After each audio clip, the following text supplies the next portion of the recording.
What's going on, guys? Raffi right here. Welcome back to the channel, and today I want to address something that has been commented in one of my first videos when it comes to the Maverick making the audio sound, installing the audio sound, I should say. One of the things that I've been asked a lot is like, why did I connect my remote to the fuse box and the power? Also, why didn't I connect it to the speakers in the back? Because the woofer gets power also from speakers, once you connect it there. The other things like why it didn't like seal some of the holes, or kind of like things where the audio will leak through the doors. But I think the more important part was like that the amp wasn't turning off when it was connected to the fuse box. So I guess Ford leaves some power going into the fuse box all the time, so my amp was not turning off. And what that did is actually drain the battery. And there will be a couple times that I'll go to start the car and the car will be without battery. And I'm like, what the hell just happened? So, but it didn't happen like quickly. It took a while for that to happen. And I was wondering what was going on. But then I realized, oh yeah, that's right. The remote is connected to the fuse box and it's always on. And I forgot to turn the switch also in the amp to DC current, direct current. So after so many comments, which I thank you guys, for providing so many comments in the description below, in that video, I'll post that video. I believe it's right up here, I think it is. And so you can take a look at that first and then come back to this video. I'll try to pin this video in that video, hopefully. I don't know how that works, but I decided to do a video today about that and to fix that issue. That way I don't have any issues with the battery draining or anything like that. So let's get started. You know what to do. If you like this content, if you like my other content, make sure you hit that like and that subscribe and share the content with anybody that might be that might benefit from it. So with that said, guys, let's get started. All right, guys, so let's start with this right here, which is kind of already show you guys everything here.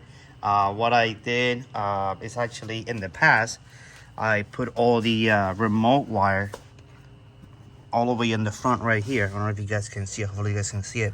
It was connected to the fuse box right over there, but I removed it, removed that cable, got it through all this side right here and got it out.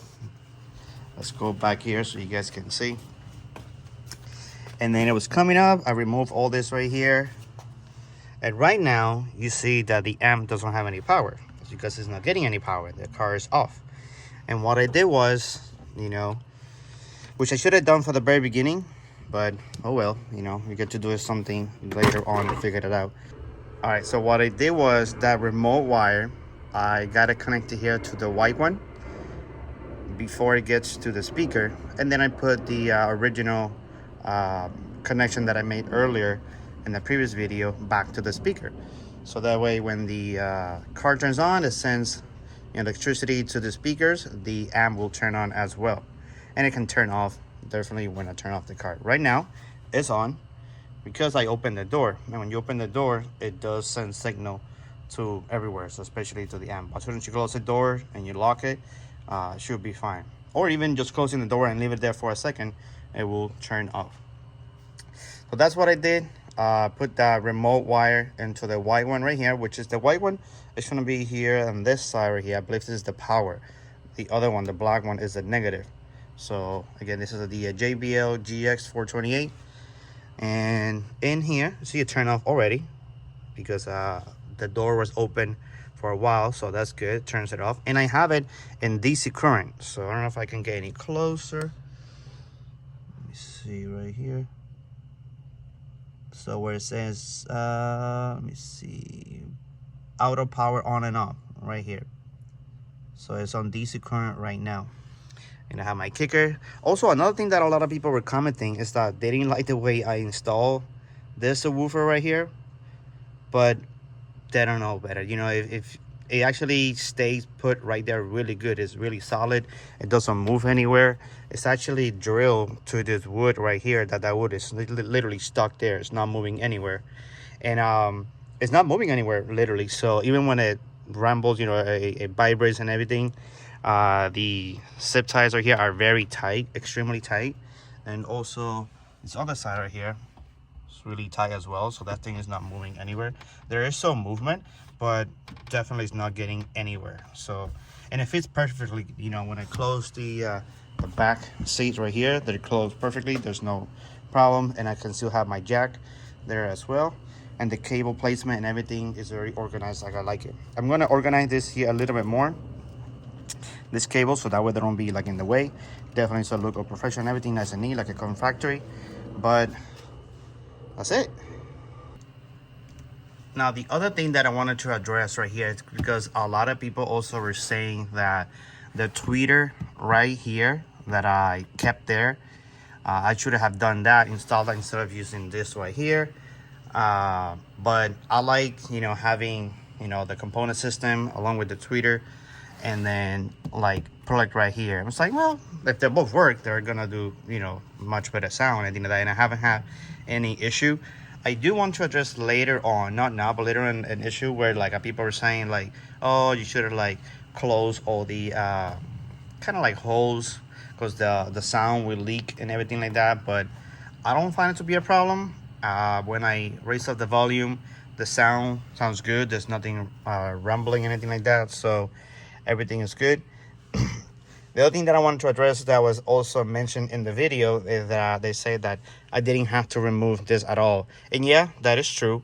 When I was installing the video, I didn't have to remove this whole AC vent to work with anything here in the back for the monitor. And yeah, that's true. I didn't have to remove that, but remember, I didn't know that there was no information online talking about that I needed to remove this or not.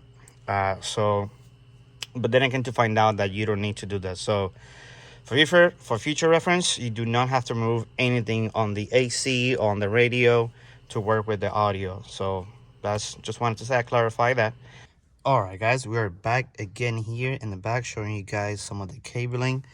So as I mentioned before, the remote wire now is actually going directly to the speaker right over here. These cables are coming down. I'm covering up with this cable covers, and I direct it through here, make it seem like it's part of the one that comes from factory. Go through here and attach it, and then put it directly to here. Put some black tape right here so everything is tight and nice. The other one goes to the other side, but everything is back here in order, nice. I kind of want to leave this kind of loose so it doesn't be too tight, but at least it's all covered right here. Everything, so everything was good. Now it's time to put all these pieces back and then getting it ready. So let's continue. All right, guys, so that is how you change, you know, the remote wire from the front fuse directly to the speakers in the back. And like I said, the reason why I made it because after a while my battery was getting drained, and I was getting the push notification from the Ford app telling me that the system will shut down, the remote start part, because to preserve battery life. I was like, why I say I want to preserve battery life? Let me see if I can work with this right here. I was like, there's something going on, and realized that that's actually how it was getting drained. And I was like, what's going on? So that's why after also seeing a lot of comments, you know, people saying like, why you do that, why did you do that? And I'm like, why did I do that? So I actually got that, you know, feedback from you guys, and I made the change. And I want to thank also everyone who said so many things in the comments, you know, about my installation for the sound system right here. I thank you guys for those comments and everything. I have over 32,000 views in that video and a bunch of comments as well. And that's one of the things that I wanted to make, you know, the change, you know, did it, works great. Now the amp will turn off the moment I switch, you know, the power off, or if I just leave it like that, it will turn off after a while of turning off the car. So so now the sound is great. It's been amazing. It hasn't changed. But I want to thank you guys, you know, all the ones that have watched the video, have commented and all that stuff. I know I pretty much said that already, but you know, thank you for the support, and I will continue to be making videos here for the Ford Maverick. So until then, guys, you know what to do. Hit that like and that subscribe, and hope to see you guys in the next video. Raffi Red, signing out.